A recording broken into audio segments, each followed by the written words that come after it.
My name is Guerra. My husband Paul and I are Peace Corps volunteers. We've been in Palanai, working in a small village in the eastern highlands that had no electricity or phones.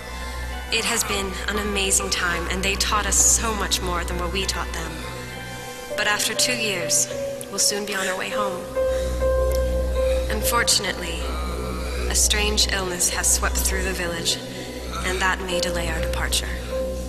The symptoms come on suddenly, and the sufferer is stricken almost immediately. That's why I'm recording this, to document what is happening here. My husband has been down with whatever this illness is since last night. He's dizzy, he's feverish. I'm really starting to worry. Paul? Are you all right? Why are you looking at me like that?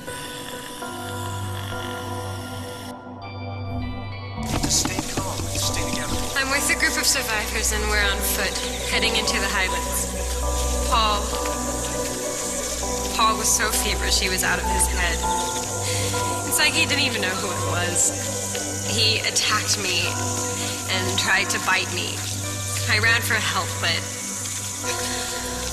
it was insane. People were screaming and fighting and crying, and this little boy, he couldn't have been more than 10, leaped on me and tried to bite me. I pushed him away, and a grown man, chopped off his head with a machete. Oh my God. What is happening here? Some said that the people who had lost their minds were dead. Dead! Like zombies. What? I went back and tried to find Paul, but he was gone. And I have no idea what happened to him.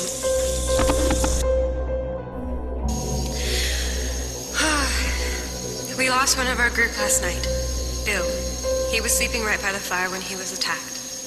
She looked like an old woman, but she moved so fast.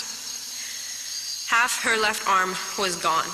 You could see the bone, white in the firelight. And she made the most terrible, growling, gurgling sound. Blood ran down her face, and she still had Bill's flesh in her teeth. Zico hit her in the head with a shovel. But she got up again, and he hit her again and again, until finally he had to decapitate her. She looked like she was 70 years old. Most of her clothes had been torn off. Some say it's Kudru, that cannibal disease, but how is that possible? These people are dying and they are resurrecting.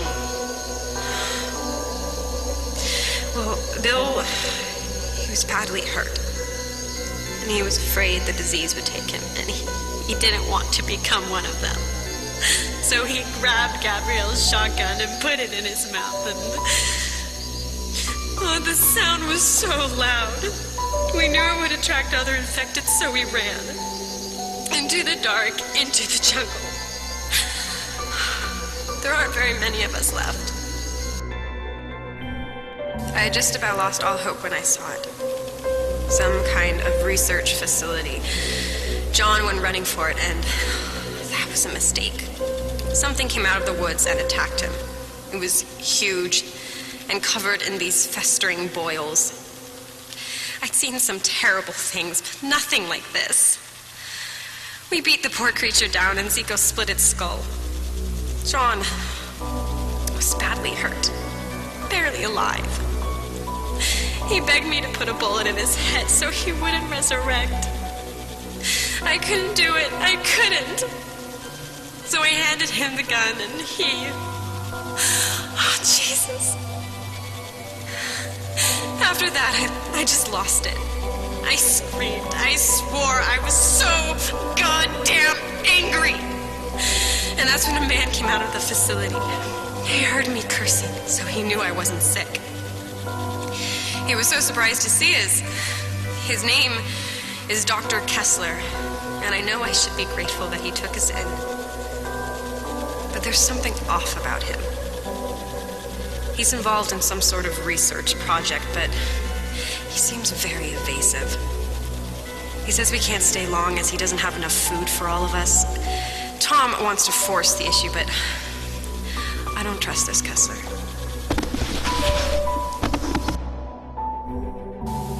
The people of Palanai are so kind. In the village where Paul and I were assigned, they lived such simple lives. They lived in huts and grew their own food. And I taught them how to read English and do simple math. And in the evenings, it would be time for talk story. We would all tell stories. It's a big tradition here. Once I showed them pictures from home, of LA.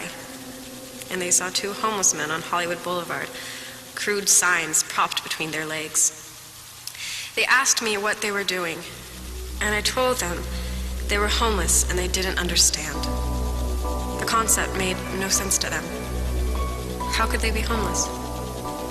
They said if I would bring them here, they would build them huts and plant them gardens, and their generosity was so genuine, it made me cry. Is our society really more civilized than theirs? What do I have to teach them?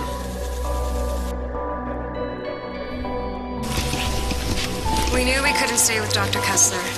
We asked him to come with us, but he's determined to stay. I don't know, maybe we can send help for him once we reach Henderson. There's a military base there, and if there's anywhere that's still safe, that's probably it.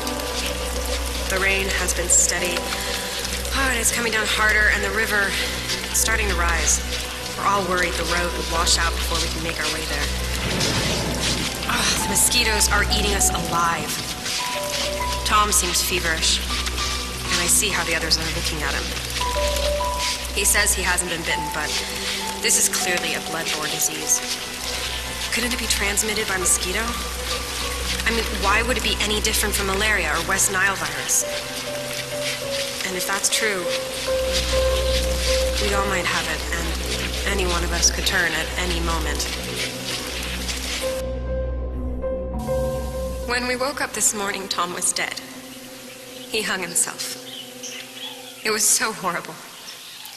But the rain was coming down so hard and waters were rising, so we didn't have time to cut him down or bury him. I didn't think we'd make it here. Mud was roaring down the hills like black lava. I never knew a mudslide made so much noise. There were boulders bigger than cars, and the trees were cracking and snapping. It was terrifying, and with the pounding rain, we had to shout to even hear each other. We barely made it to the ferry, and the undead were everywhere. Military planes are flying overhead, but where are the soldiers? Where are the authorities? Maybe we'll find some answers in Henderson. The people here in Henderson are terrified. They know as much as we do. Clearly, there's no stopping this. The military instituted martial law, and part of the city has been quarantined, but it doesn't seem to be helping. The infection just keeps spreading. The dead wash ashore and rise up and attack like wounded animals. The soldiers try to put them down, but there are so many. They have no idea what's happening either. They're getting conflicting orders. No one seems to know who's in charge. It's crazy. People are getting desperate, and I'm really afraid. Most of the soldiers are so young. They're as terrified as everyone else. I'm here with a group of survivors hiding out here in an abandoned store, hoping that the army will send in reinforcements and finally get the upper hand. Some say that Henderson is lost, and that soon the few survivors left will be at each other's throats over the last food and water. But I don't know about that. There's a deep sense of community here, and not everyone has given up. There's a doctor, Dr. Cecil, who set up a field hospital. I'm doing everything I can to help him, and we're making a difference. That's why I joined the Peace Corps, to help people. So that's what I'm doing. Besides, it's better to keep busy. When I close my eyes and try to rest, all I can think about are all the horrible things I've seen. I have too much to do to dwell on any of that. I have people here who need me. This is Anne. Angela Guerra, and I'm leaving this audio diary just in case something happens to me. The military base is in trouble. You can hear alarm sirens going off and all kinds of explosions. I thought they would help us. I thought they would protect us, but they can't even protect themselves. If you find this recording, please get it to Mike and Blanca Guerra in Woodland Hills, California. Mom, Dad, I know you didn't want me to come here. I know you didn't understand why I wanted to leave LA and join the Peace Corps. I'm sorry I disappointed you. I wanted to see the world, have an adventure, make a difference. I'm so sorry.